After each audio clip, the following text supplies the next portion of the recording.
Napakaganda po ng ating pag-uusapan ngayon pong oras na ito. May kinalaman po sa ating buhay, sa duty na dapat po nating gampanan. Ano ho? Now, ang pag-uusapan po natin ay salita ng Diyos. Ibig sabihin ay nais ng Diyos na magtanim sa atin ng prinsipyo na magdudulot ng katatagan sa ating buhay. Okay? Prinsipyo na sa kabila ng anumang mga sitwasyon ay pwede nating maranasan ang kagalakan at yung kagalakan natin ngayon ay magdadala sa atin ng malinaw na pagtanaw sa anumang mga sitwasyon. Okay? Life's greatest duty. Alam niyo po, yung binasa natin kanina, si Solomon na sumulat ng Book of Ecclesiastes, ay ang sumulat din po ng Proverbs. Dito po, sa dalawang aklat na ito, ay mababakas mo ang dalawang yugto sa kanyang buhay. Meron pong dalawang part sa buhay ni Solomon. Una, yung tinatawag natin na season of his dedication and devotion to God. So ibig sabihin, ito yung time na talagang ang tindi ng kanyang paglilingkod, dedikadong-dedikado siya, devoted siya talaga sa Diyos, yun yung unang season. Ngayon, meron ding isang season sa kanyang buhay, season of his disloyalty and deviation from God. Ibig sabihin, magandang makita na, ang tapat naman niya ay nagpapatuloy siya talaga kay Lord. Pero yung the same na tao na yon, ang makikita mo ay lumiko, ay ayaw, ay ganito ang nangyayari. Di ba So ito yung dalawang season sa buhay ni Solomon. Ang kanyang solid godliness at ang solid na worldliness. Ngunit, sa pagtatapos ng kanyang buhay, sa dulo ng kanyang buhay, napagtanto niya na marami sa mga hinabol niya sa mundo ay nagbunga lamang ng kawalan ng saysay ng buhay. Ibig sabihin, ipinaglaban niya, iginiit niya, siguro kahit nga doon sa panahon ng disloyalty and deviation from God, siguro doon siya talaga hindi, talagang okay lang to, hindi, ganito talaga. Okay? Pero alam niyo po, sa dulo ng kanyang buhay, sabi niya, vanity. At matinding pagkawala ng kahulugan ng buhay, ibig sabihin ay meaningless, sayang. Sabihin nga natin, sayang. Di ba, So, marahil tayo po, lahat bata pa, lahat man tayo dito siguro, mga 20 years old lang, di ba? Okay, amen, di ba, Ibig sabihin, sa edad natin, lahat na nandito ngayon, masasabi nating bata pa, kaya kung minsan ay marami sa atin, hindi pa makapagsalita ng meaningless. O kaya ay yung sinabi ni Solomon na vanity. Kaya kahit na malayo kay Lord, tuloy-tuloy lang, kahit hindi tama ang ginagawa, tuloy-tuloy lang, kasi sa paningin niya, tama yon. Okay? Sabi mo sa katabi mo, kasi bata pa. Di ba, ganyan talaga tayo, kapag medyo bata pa, Di ba? Hindi naman dahil gusto natin yung mali, kasi hindi pa natin napagtatanto. Kaya nga kung minsan, di ba, kapag tayo may mga naranasan na at naging advanced tayo, natutunan na, tapos naituwid na natin yung pagkakamali natin. Tapos mayroong mga batang maliliit na dadaan doon, ang sasabihin natin, nako, ano ba itong batang to, hindi marunong. Kasi nga, nakita na natin. Now, ito po yung sitwasyon sa buhay ni Solomon. Sinubok niya ang dalawang direksyon ng buhay upang hanapin ang totoong value nito. Hinanap niya ang sagot sa tanong. Ito po yung tanong. Una, how to live life to the very best. Paano ba talaga? Pangalawa, how to get the most out of life. So, sa gitna ng ganitong kalagayan, pinagnilayan niya ito hanggang sa mag-come up siya sa isang conclusion. Nagkaroon siya ng conclusion bilang sagot dun sa tanong na what is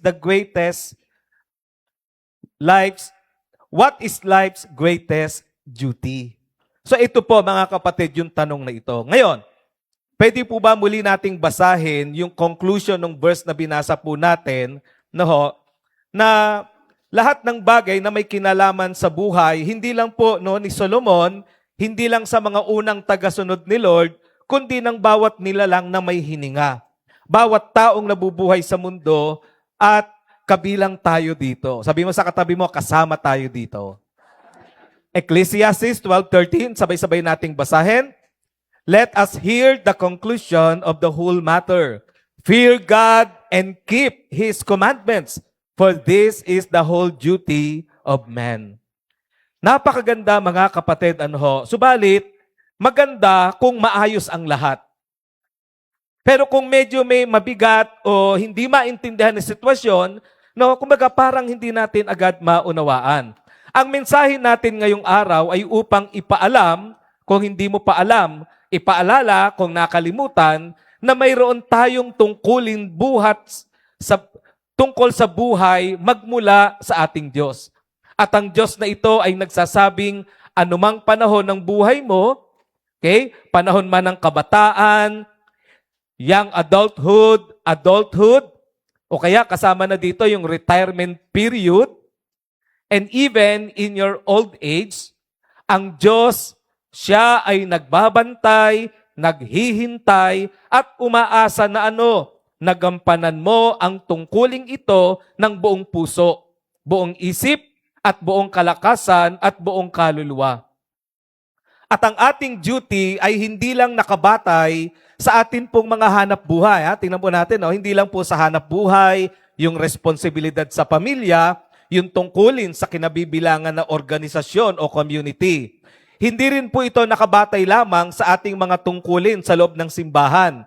Ang ating duty, higit sa lahat, ay nakabatay sa paraan ng ating pamumuhay. Okay? Na may kaugnayan sa Diyos, na may awareness ng presensya ng Diyos, at may pusong tunay na nagmamahal at nakatalaga sa Diyos. Kaya, mga kapatid, taas nga po ang kamay ng lahat ng nagmamahal sa Diyos. Say amen then. Okay? Then, ito ang sabi ni Lord. This is your whole duty. Fear God and obey His commands. Okay? So, ito yung utos ng Panginoon. Ito yung duty po natin. Fear God and obey His commands. Sa ganito po tayo tinawag ng Diyos, mga kapatid.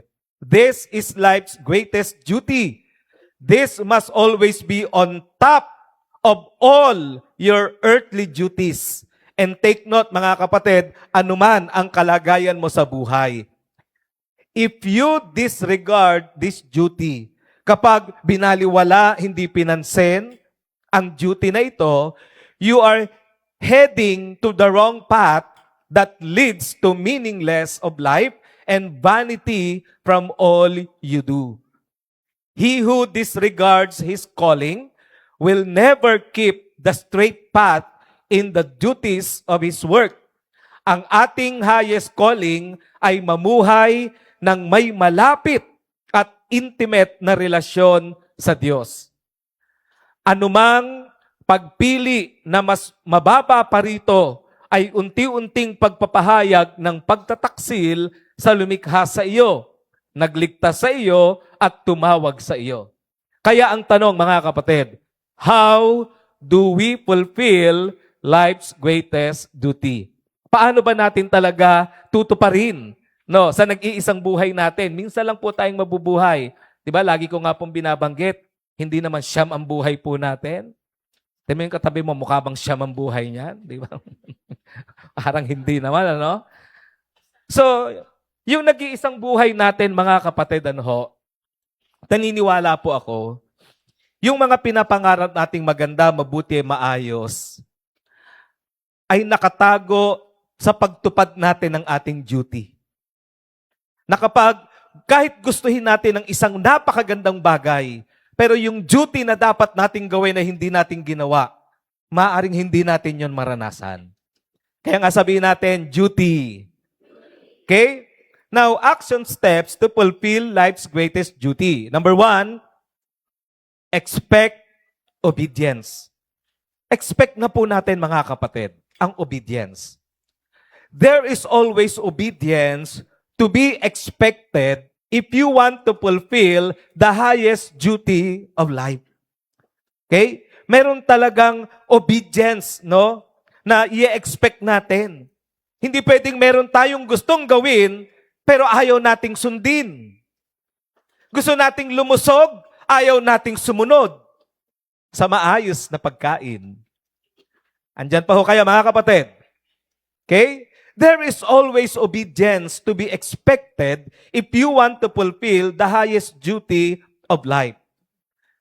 In John chapter 1 and 43, sabi dyan, the next day, Jesus decided to leave for Galilee. Finding Philip, he said to him, "Follow me." Sabi ni Lord, "Follow me." Ang command na ito ni Lord kay Philip ay ilang ulit din nating mababasa sa gospel, yung salitang "follow me." Sinabi niya ito kay Andrew, kay Peter, sa mga mangingisda. Sinabi niya rin ito kay James, kay John, kay Matthew na tax collector. Sinabi niya ito sa kahit sa mga yung mga ordinaryong tao, mga mayayaman, mga natatakot at nag-aalinlangan.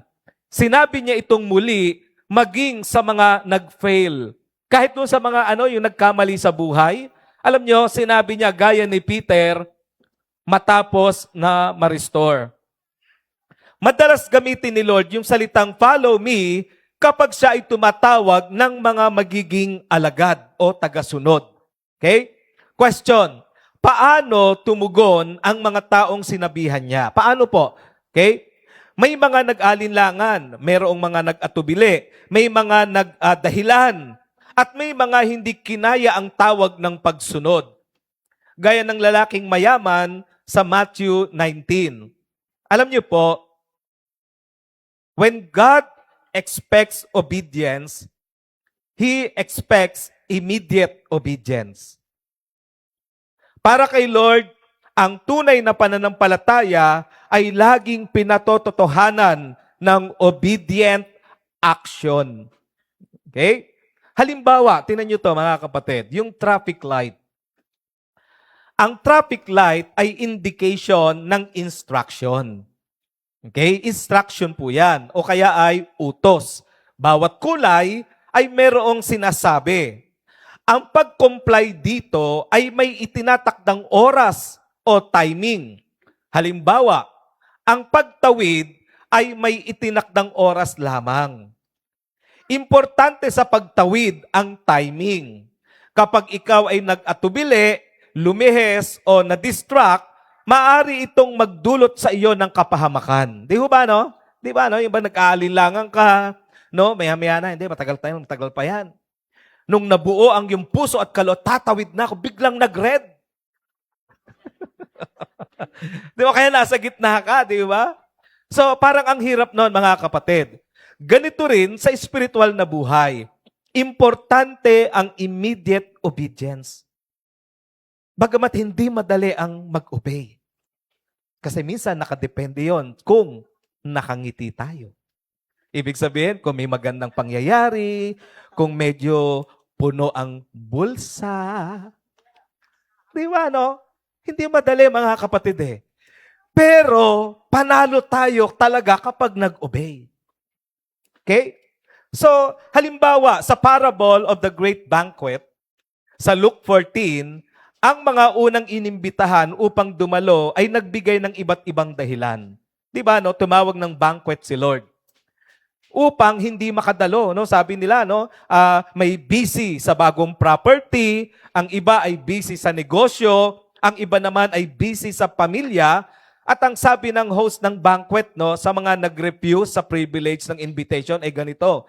Luke 14:24. Tingnan niyo to. Not one of those who were invited will get a taste of my banquet. Meaning, by the time na maisipan ng mga unang inanyayahan na dumalo, huli na ang lahat. Tanong, masama ba na atupagin ang property? Masama ba ang negosyo? Okay? Masama ba ang pamilya? Sagot, hindi. Okay? Hindi po. Ngunit, ang ituring ang mga ito na greatest duty of your life, yon ang hindi katanggap-tanggap. Pangalawang example, ang tatlong half-hearted followers na nagsabing handa silang sumunod kay Lord. Ngunit, meron silang tinatawag na bat o kaya yung pero. Sabi nila, I will follow you, but dapat komportable ako ha. I will follow you, but tapusin ko muna ang obligasyon ko sa pamilya ko. I will follow you, but kailangan ko muna ng approval ng mga mahal ko sa buhay. Alam nyo, sabi ni Lord sa kanila, ang mga ganitong attitude ng pagsunod ay hindi nararapat sa kaharian ng Diyos. Ang tawag ni Lord dito, not fit for the kingdom of God. Now, tingnan natin itong pangatlong example. Ang rich young ruler sa Mark 10 ay nagpahayag ng kahandaang sumunod kay Lord. Ang problema, ito, nang ilatag na ni Lord ang kondisyon, umatras. Mark 10:22. At this, the man's face fell. He went away sad because he had great wealth. Pansinin ninyo mga kapatid, hindi siya sumunod kay Lord dahil para sa kanya, mahalaga ang wealth niya. Pero hindi siya masaya. Now, anong lesson na makikita natin dito mga kapatid? Maraming tao, they did a good job para mapasa kanila ang lahat ng pangarap nila pero hindi masaya. Why? Because that is not the greatest duty of life. Magiging tunay na masaya lamang ang tao kapag handang sumunod at maglingkod kay Lord. Okay? At hindi tayo kailanman magiging handang sumunod ng tapat sa Diyos kung hindi buo ang ating pagsunod. Mga kapatid ko, life's greatest duty of being a faithful follower of Christ begins in immediate, unconditional, and full obedience. So number 1, mga kapatid, expect obedience. Number 2, embrace opportunities. Embrace opportunities.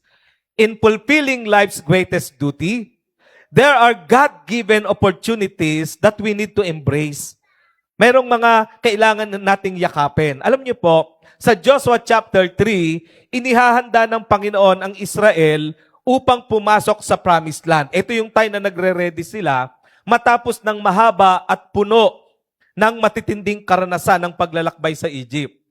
Sa puntong ito, sa pangunguna po ni Joshua, ibinigay ni Lord ang utos na ito. Tingnan nyo, Joshua chapter 3, 3-4. Sabi dito, giving orders to the people, when you see the ark of the covenant of the Lord your God, and the Levitical priest carrying it. Anong sabi dyan?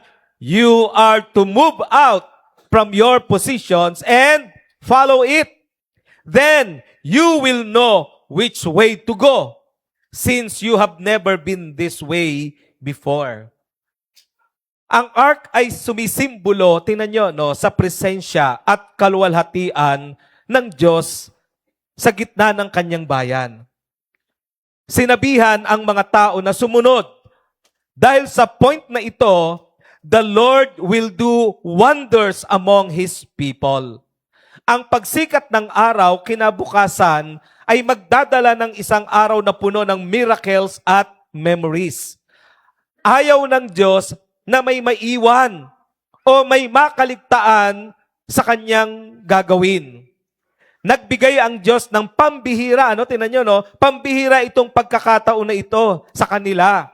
Ngunit, ang mas exciting part ay nakasalalay sa kanilang mga kamay.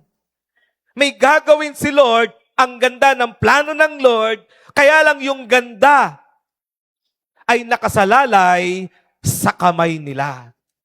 Sabi mo sa katabi mo, nakasalalay pala sa atin. Okay? Yung ganda, yung katuparan ay nakasalalay, kung makikita nating tama ang sumunod kay Lord. Okay? Nakahanda ba silang kumilos? Nakahanda ba silang pumosisyon as instructed ng tama upang masaksihan ang ipinangako ni Lord? Kung ikaw ang nasa kalagayan nila, tatawirin mo ba ang isang ilog na imposibleng matawid? 'Di ba no? Yung ilog na yon, yung tubig parang ang hirap. Buti na lang, by faith, hindi nila pinalampas ang pagkakataon. Yung bang kahit nahihirapan sila, kahit sa tansyado nila, parang hindi makakabuti sa akin ngayon to. Pero alam niyo mga kapatid, by faith, hindi nila pinalampas ang pagkakataon. They set their feet on the water. Dahil dito, hindi lang miraculously nakatawid sa malaking ilog ang buong bayan. Ito ay isang turning point sa kanilang destiny bilang bayan ng Diyos. Ang pagtawid sa Jordan ay simbolo ng pagtatapos ng kanilang wilderness wandering at simula ng conquest and possession. Isang bagong milestone for God's glory. Ang pagsunod. Palakpakan nga po natin si Lord. Tingnan niyo mga kapatid, no? Kung hindi sila kumilos, hindi hihinto ang tubig. Kasi kung minsan tayo, huminto muna tubig. Di ba parang para yung pagsunod natin, di ba? Hindi, normal eh. Kasi nga, tayo, physically, di ba? Kung ano yung nakikita natin, doon natin ibabatay eh. Pero ang Diyos na pinaglilingkuran natin, ang prinsipyo niya ay yung kanyang mga utos, mga kapatid. Alam niyo po, kung hindi sila umapak sa tubig, hindi mahahati ang ilog. Ang miracle ay naka-attach sa movement. Okay? Ang miracle ay naka-attach sa pagkilos at ang promise ay naka-attach sa obedience. In other words, their manner of embracing the opportunity brought about the following: miracle, safety, authority, fulfillment of promise.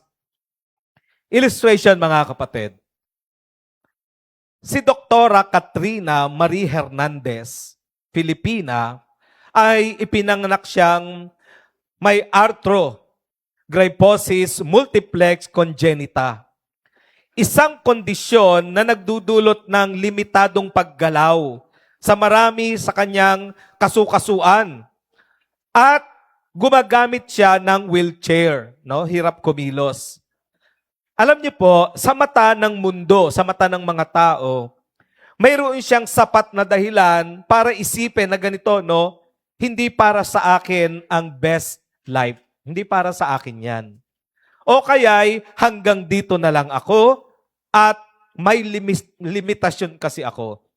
Alam niyo po, kung pinili niyang mag-quit, maiintindihan siya ng mga tao. Maiintindihan siya ng mga tao. Kung nagsettle siya sa survival mode, walang magtataka kasi nga gano'n ang kanyang sitwasyon.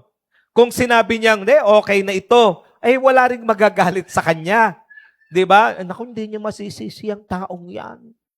Parang gano'n ang kanyang madidinig. Ngunit, hindi iyon ang ginawa niya. Sa halip na itanong, why is this my limitation? Pinili niyang itanong, what can I do with what I have? Hindi lamang siya naging doktor. Hindi lamang siya naging advocate ng people with disabilities. Siya ay naging world level para power lifter. Nitong nakaraang taon lamang, alam niyo po ba, silver medalist siya sa nakaraang Cairo Olympics at nagdala ng karangalan sa bandila ng Pilipinas. May mga dahilan siyang mararamdaman na disqualified siya. Ngunit, pinili niyang maging determined. Ano ang lesson na makikita natin dito mga kapatid? Kung minsan, opportunities look like obstacles. Ulitin natin. Sometimes, opportunities look like obstacles. Basahin nga po natin ng malakas. 1, 2, 3, go! Alam niyo po, para sa kanya, ang wheelchair ay maaring naging hadlang. Ang diagnosis ay maaring naging excuse. Ang takot ay maaring naging stopping point. Ngunit sabi nga niya, may fear, pero push beyond that fear. Hindi natin alam yung true potential natin. Hindi natin alam, mga kapatid. Hindi niya hinintay mawala ang takot. Umapak siya kahit may takot. Kung naniwala si Dr. Kat na hindi siya entitled na makaapekto sa mundo, maaaring na-miss ng mundo ang kanyang impluensya. Kung naniwala ang Israel na masyadong malawak ang Jordan, mananatili sila sa wilderness. Kaya ang tanong ganito anong excuse ang inaalagaan mo na hinihingi ng Diyos na isuko mo ngayon? Tandaan natin, mga kapatid, your limitation does not disqualify you from your destiny. Okay? Your limitation does not disqualify you from your destiny. Your obedience determines your impact. At maaring ang obstacle na nasa harap mo ngayon, okay, yung obstacle na pinagdadaanan natin, naku po, pintuan pala papunta sa mundong nais ng Diyos na maabot mo. Every problem is an opportunity to prove God's power. Every day we encounter countless golden opportunities, brilliantly disguised as insurmountable problems. You know, sometimes opportunities look like obstacles, but if your one goal is to fulfill your life's greatest duty, hindi mo palalampasin ang bawat pagkakataong ibinibigay sa iyo ni Lord. Okay? If setting your foot takes faith, then you will step by faith.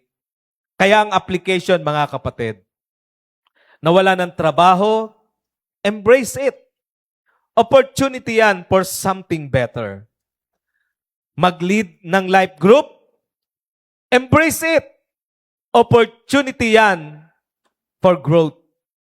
Maturity and leadership training.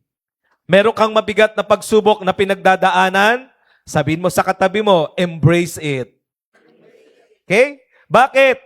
Opportunity yan to prove what God can do in difficult season. Ang buhay na nananatiling intimate sa Diyos ay buhay na laging mayaman sa golden opportunities. Palakpakan nga natin si Lord. Number 3, enjoy His closeness. In fulfilling greatest duty, there is always an overflow of His presence to be enjoyed. Okay, mga kapatid? When your heart is set to fulfilling the greatest duty of life, here's the bonus, no? Palaging may overflow ng kanyang presensya na maaari nating ma-enjoy to the full. Ano yon? Sa Matthew chapter 14, ang mga disipulo ay naabutan ng isang matinding bagyo sa dagat. Imagine matinding bagyo sa dagat.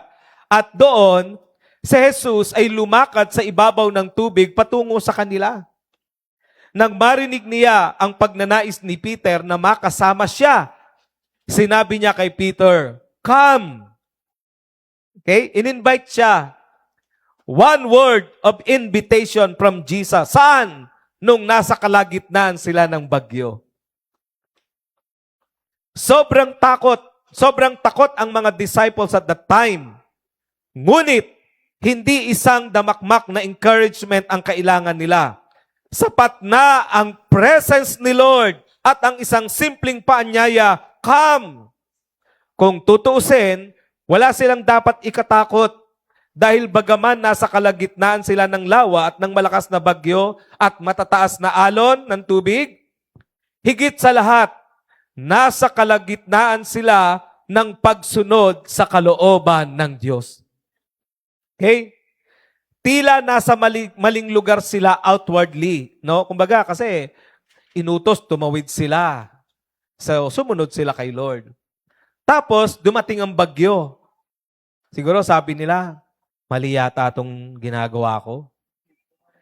Naalala ko po yung kwento ni Pastor Francis during our retreat, leaders retreat. Sabi niya, naranasan niya raw na mag-preach, 4 na service, umaga, tanghali, hapon, at gabi. E di siyempre, sunod-sunod yung kanyang preaching.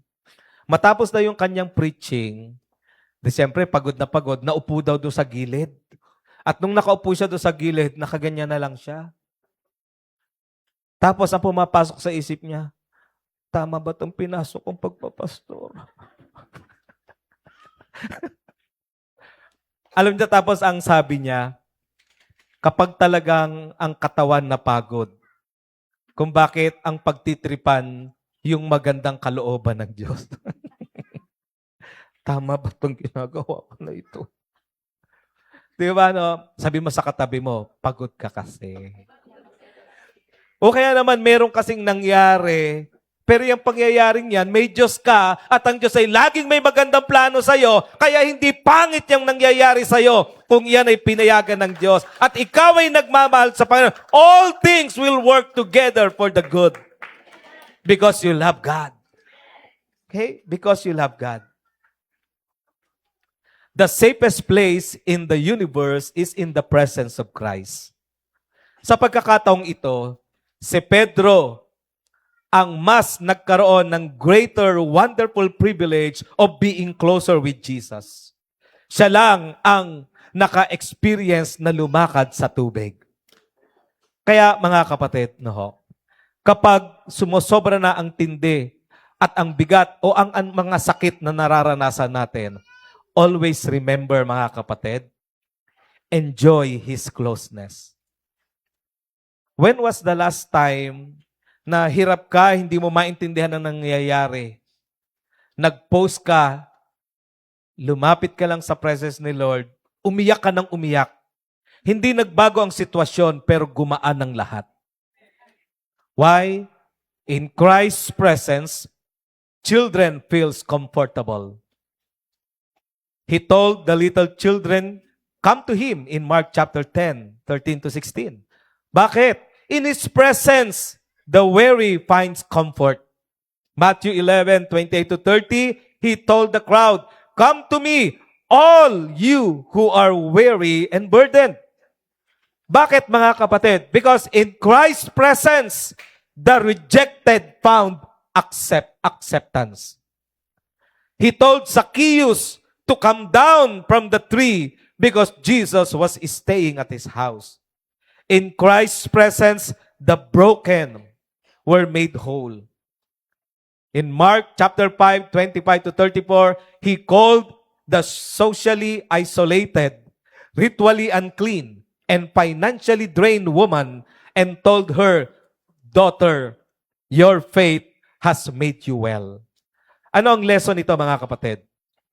Ang tunay na reward na tinatanggap natin ay hindi lamang ang mga pagpapalang nanggagaling sa kanyang kamay. Ang tunay na gantimpala ay ang kasiyahan na malalim at personal na pagkakilala sa Kanya. Why? Because in everything, alam mo, nandyan lang si Lord at laging may maganda siyang plano. Okay? Lagi, kung kilala natin siya. Kaya pag kilala natin siya, yun yung masarap na moment sa ating buhay, mga kapatid. Doon nagkakaroon tayo ng stability sa ating paglilingkod. And our family, ang kailangan ay yung stability. At hindi lamang yung basta stability na meron tayong finances, stability na kung saan that in every problem, makikita ng pamilya natin that we are okay. At kapag natapos ang problema, dumating ang pagpapala, our family will say, praise the Lord. Palakpakan nga po natin si Lord. Ang hangaring lumapit at manatili sa kanyang presensya ay nagbubunga ng karanasan ng masaganang agos ng kapayapaan, pag-ibig at kagalakan na umaapaw sa kanyang puso. Psalm 16:11, you make known to me the path of life. In your presence, there is fullness of joy. At your right hand are pleasures forevermore. In application, mga kapatid, hindi ka tinatawag ng Diyos para lang sumunod. Tinatawag ka niya para lumapit.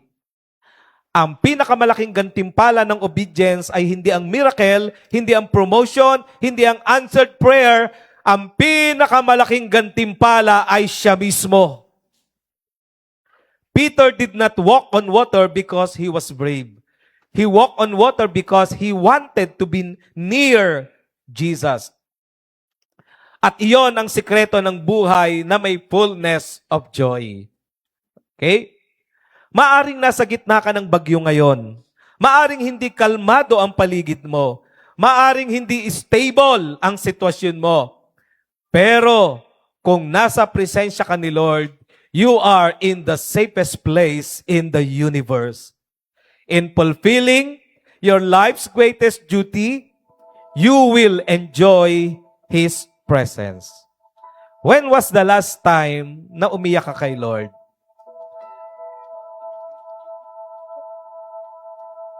Kapag iniyak natin kay Lord, ang mga pinagdadaanang hindi maipaliwanag,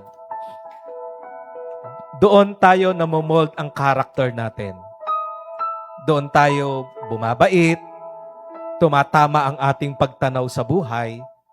Pero alam niyo po, pag pinilit nating damdamin at isipin lagi ang mga problema, yun yung time na nagiging lalo tayong open sa kaaway.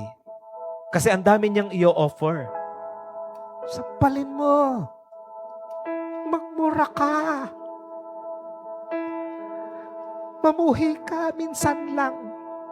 One time lang, i-one time mo. At kapag narinig natin yon, sasabihin natin, tama.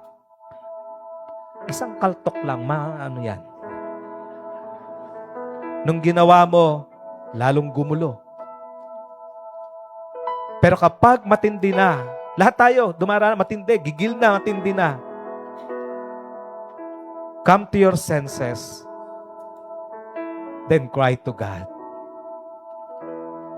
Come to Jesus. Yung magagawa natin, bitawan muna natin. At kahit alam natin yung gagawin natin, come to Jesus. Sabihin natin, Lord, meron akong, alam ko na yung gagawin ko. I know, Lord, tiyak ko na yung plano ko. Alam ko na yon, Lord. Pero gusto ko munang magpayakap sa'yo. Amen? Pwede po ba tayong tumayong lahat? Ang duty natin na lumakad kasama ang Diyos ay hindi lang basta obligasyon. Ito ay ang obedience ng pagtatapos ng sinimulan natin. Hindi lang ito tungkol sa pagsisimula ng maayos, kundi sa pananatiling tapat hanggang dulo. Hindi nagiging maayos ang lahat, pero ang issue hindi yung laging sayang naman ganda-ganda ng pinasimulan. Hindi yun, mga kapatid. Kundi yung pananatiling tapat hanggang dulo. Some practical steps to stay tuned to your duty. Tingnan natin to. Redefine your roles regularly. Define natin uli. Ano ba yung mga ginagampanan ko? Ikaw ba'y asawa? Then, ano yung role mo? Maging tapat ka. Show love. Kahit hindi ka na pinapansin minsan. Asawang babae, ano yung role mo? Redefine it. Mga anak, hindi mo na naintindihan. Puro ka na lang ikaw ang nakikita. Ikaw ang nasisisi. Ikaw ang laging may kasalanan. Diba? Then redefine. Sabi ni Lord, children, obey your parents in the Lord. Ang susi, in the Lord. Because in the end, si Lord ang magbibigay ng pagpapala. Si Lord ang magsisecure ng future mo. Ibe-bless niya ang magulang mo. Kahit tila paningin mo, kulang limitado ang magulang mo. Pero dahil hindi mo minura, hindi mo pinagtaksila ng iyong magulang, nirespeto mo pa rin ang iyong magulang sa kabila ng lahat, God will promote you. Redefine your roles regularly.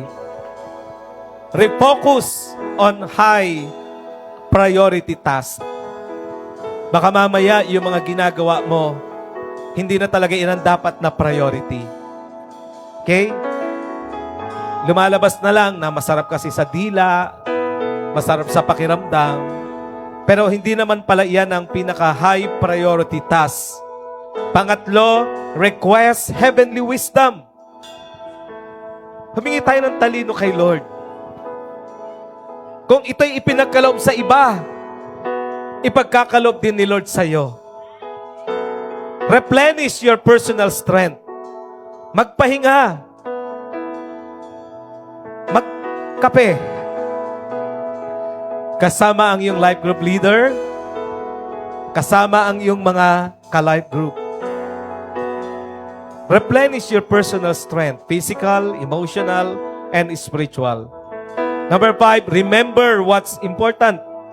And number 6, refine your strengths and weaknesses. Think about it, mga kapatid.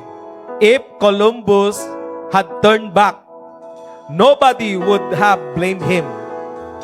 But nobody would have remembered him either. Ang mga taong nag-iwan ng marka sa kasaysayan, ang mga naglatag ng landas bago tayo, ang mga nanatiling matatag sa paglipas ng panahon, sila ang mga taong naging mulat sa presensya ng Diyos. At higit pa noon, hindi nila kailanman hinayaang mawala ang kamalayang iyon habang sila'y nabubuhay. Ang kanilang lakas ay hindi lamang nasa kanilang ginagawa, kundi sa kanilang patuloy na paglakad kasama ang Diyos. If you feel there's something that you want to cry out before God, na mismo na maglambing sa presensya ni Lord, then cry out to God right now. Salamat muli, Panginoon, na ibalik ang aming puso, damdamin sa iyo. Ito ang nais namin, Panginoon, ang iyong mga salita at presensya. Salamat po ng marami, Panginoon. At pagpalain niyo po ang mga salitang ito na maging baon po namin. Minsan pa, Lord, sa loob ng isang linggo, nais ka naming maparangalan. Saan mo man kami dalhin. Patuloy na maglilingkod, Panginoon. At dalangin ko, Ama, na mapag-usapan ng mga salitang ito, mapagbulay-bulayan, Panginoon, upang tunay na maging lakas at liwanag sa aming landas. Pagpalain niyo po ang mga life group leaders, O God, upang ang mga salitang ito ay maiukit sa isip at puso ng bawat mga kapatid. Sapagkat ito ang nais ninyong iparating sa amin, Panginoon. Maraming pong salamat. We praise you, we honor you. In Jesus' name we pray. Amen. Malakas na palakpak sa ating Panginoon.